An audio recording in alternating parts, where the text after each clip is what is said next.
I'm running for mayor because I've watched Sacramento grow and change, and so many of the things I worked on when I was on the city council have started to fall backwards.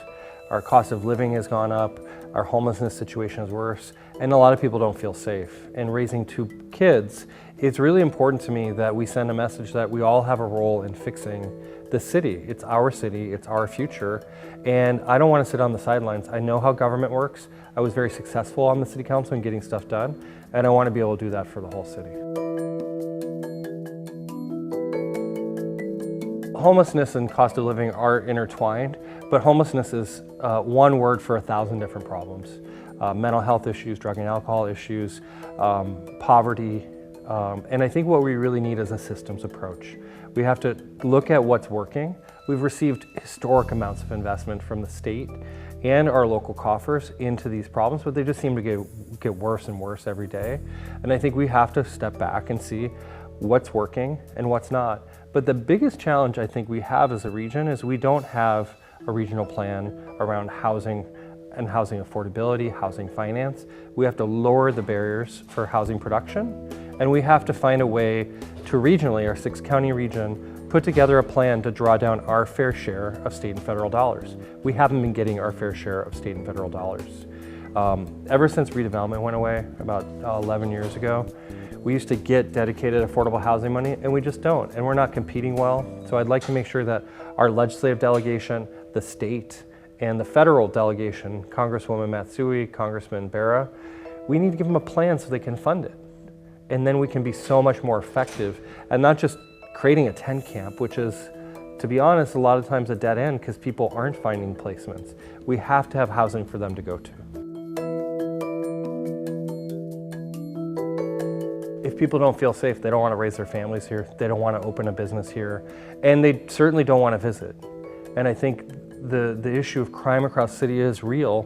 You know, violent crimes tend to get reported more accurately, but there's a crisis of confidence in the leadership of the city, but also in whether or not if you call, somebody will actually show up to care. You know, people get their windows smashed out, people have something happen to them, and they've kind of given up a little bit on the fact that the city will be there to support them. And I think we have to revisit 911 response times, our 311 follow-up as well. And we have to, again, see where are our problems, what can we do to shake up the system as it is and reprioritize. We do have money and resources, but you know, even in the police department and public safety, there's a lot of morale challenges right now.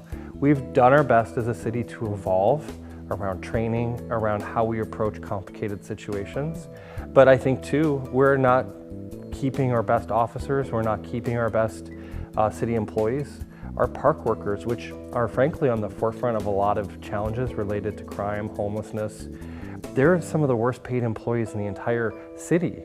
And they're working for basically above minimum wage. And we need to do better, and we can do better. What that means and working with the city council and working with the neighborhoods, I think we have to have a better plan for community safety. And for me, I know whether it's in my neighborhood or any of the neighborhoods I've visited, when somebody feels like the city doesn't care about them, that means that we need to reset expectations because you should never give up on a city. The city is there to keep you safe, to make sure that your trash is picked up, the potholes are filled, you can walk your kids to school, and you feel safe doing all those things.